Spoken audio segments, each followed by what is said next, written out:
You know, when people don't understand spiritual things, they take pride in the wrong things. Somebody wants to go see the governor. He announces it to everybody. He wears his best dress, which is good. But we have meetings superior to meeting with men. They say, you have come to Mount Zion, the city of the living God, to an innumerable company of angels, to the spirit of just men made perfect. You have come to a higher assembly. There are meetings we attend that is superior to what is held in a hotel and suites.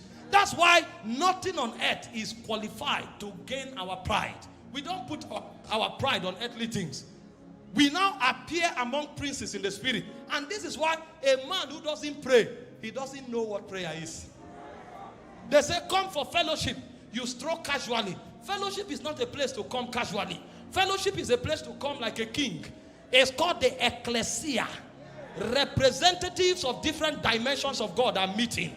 I told you yesterday, it says some are prophets. It says some are kings. Some are wise men. Some are healers. We are a conglomeration of dimensions of God. And that's why the fullness of God is the church and the Christ. So when you come here, you are coming for a meeting that is of the highest excellency. Because you have been made righteous. You can now participate. You can now interact with things that are immortal. See, people who don't know these things, they are struggling to be accepted. When they are praying, they are conscious of their weakness. They are conscious of their rejection. No, when we are weak, that's when we pray. Because there is another word where we draw sufficiency from. It said, for we know not what to pray for as we ought to. It said, but the Spirit himself helpeth our infirmities with groanings that cannot be uttered. Nothing defeats you anymore, because now you have partnership in realms beyond time. I tell people, your friends on earth should not be more than your friends in the spirit. No. The word of the spirit is superior to the natural world. By all means, connect to Zion. Connect to Zion. There are angels there. There are elders there. There are spirit of judgment made perfect there. All of these beings are waiting for fellowship and interaction. Did you not read about Jesus? When Jesus became tired, he went to pray. He said angels came to strengthen him, because the disciples couldn't help in that time. Another time he said in Matthew 17 verse 2 and 3, as he prayed, the fashion of his countenance was altered. His raiment began to glister. And he says suddenly there appeared Moses and Elias. These are just men made perfect. And so when Jesus wants to interact, there is a higher realm of interaction. How can I be depressed? Because somebody lied against me? Somebody lied against me? If men fail me on earth, I look for men in heaven.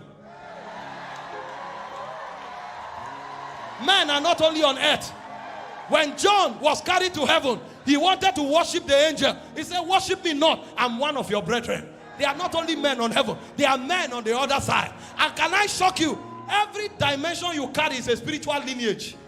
You are not the first carrying it. If you are a singer, there was once a David who could play harp and summon angelic entities. And so if things go wrong, all the singers on earth can betray you. Look for the worshippers that have crossed over. We are a mystical being. You don't know that? All the prophets betray you. Don't worry. They are not only prophets on earth. Daniel has crossed over. Elijah has crossed over. If Jesus could talk to them, you can interact with them in those realms. Don't be troubled. You see people running helter-skelter, trying to win the favor of men. If God gives you favor with men, that's beautiful. But our advantage is not only in time. Come to Mount Zion. He said, who is it that can wield that kind of power? He said, he that is of a clean hands, of a pure heart, that has not lifted up his soul in vanity. And so if I want to be insured in my relationship, all I need to do is to stay humble, stay holy, stay pure. And I know everybody can betray me. Everybody can disappoint me. I will not be bitter. I will not be broken. I will not be depressed. Anybody that lives, he is supposed to live. His story with me has ended. But there is a realm where we draw strength from. We draw strength. We draw strength. We draw strength. He said, I was in the isle called Patmos. Patmos is the island of death. The word Patmos means death. So when he said Isle of Patmos, it means the island of my death. They rejected him. Nobody stood for him. Nobody was even strong to defend him. They took him to that eye because church history told us they tried to kill him, they couldn't. That was John. They pulled him at the back of chariots, he won't die. They threw him to oil, he won't die. So they took him to an island and said, we separate you from civilization. Die of loneliness, die of depression. But he said, I was in the spirit on the Lord's day. I was in the spirit on the Lord's day. And I heard a sound as of a trumpet. And as I turned, I saw 7 golden lampstands. And he saw the one who was, who is, and who is to come. He began to interact with another civilization. And when he finished with Jesus, in Revelation 4 verse 1, he said, I heard a voice from heaven, and a door opened, and he said, come up hither. And as he turned, he saw 24 elders. In Revelation chapter 5, he said, I saw a strong angel proclaiming with a loud voice. In Revelation 19, he saw another person he wanted to worship. He said, no, I'm your brother. So in one encounter, he met Jesus, he met the 24 elders, he met the 4 beasts, and he met spirit of judgment made perfect. How can such a man be lonely? From the island of Patmos, he started writing letters. And they say, whoever read this letter is blessed. How can a man sentenced to death become a source of blessing? Because there are realms, there are dimensions. We are not of earth. We are on earth, but we are of heaven. I write to the church of Ephesus. I write to the church of Pergamos. I write to the angel of the church of Sardis. And a man who was sentenced for death began to bring the chronicles of the ancients. And he was communicating the oracles of God, not just to men, but to churches.